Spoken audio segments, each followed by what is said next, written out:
Well, I thought you was dead. You are now my package, my mission. Priyanka চোপড়ার সঙ্গে সাকিব খান, ঢালিউডে আসছে নতুন এক ইতিহাস।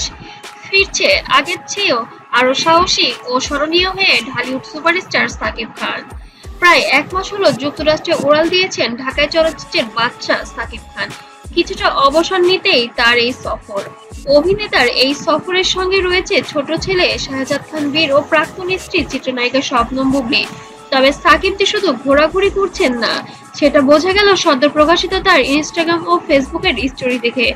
স্টোরিতে অভিনেতা তার অনুসারীদের জন্য একটি বার্তা দিয়েছেন। সেই বার্তায় সাকিব খান লিখেছেন, দিনগুলো পেরিয়ে যাচ্ছে কাজ, ভ্রমণ আর বড় পর্দা নিয়ে নতুন স্বপ্নে ঘেরা যে বার্তা তা ঘুরপাক খাচ্ছে পুরা সোশ্যাল মিডিয়ায়। এক বিহাইন্ড দ্য সিনে চলছে নির্বিচ্ছিন্ন ছুটে চলা নতুন সিনেমার পরিকল্পনা থেকে শুরু করে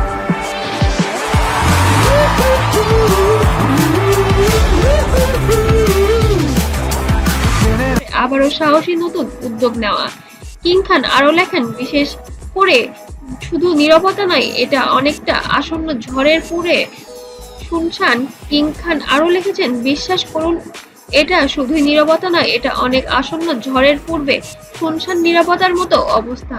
তাই নতুন কিছু নিয়ে শীঘ্রই ফিরে আসছি, যা হবে আগের চেয়ে বড় সাহসী, স্মরণীয় এবং আইকনিক। সবার জন্য ভালোবাসা রইল। চলতি মাসের শেষের দিকে দেশে ফেরার কথা রয়েছে সাকিব খানের। শোনা যাচ্ছে সেপ্টেম্বর থেকে বিজ্ঞাপন নির্মাতা সাকিব ফাহাদ পরিচালিত নতুন একটি সিনেমা শুটিং করার কথা রয়েছে, যার মুক্তির সম্ভাবনা রয়েছে ডিসেম্বরে। এবং জুটি বাঁধছেন ঢালিউড নায়িকা প্রিয়াঙ্কা চোপড়ার সাথে। এবার জুটি বাঁধছেন ঢালিউড কিং।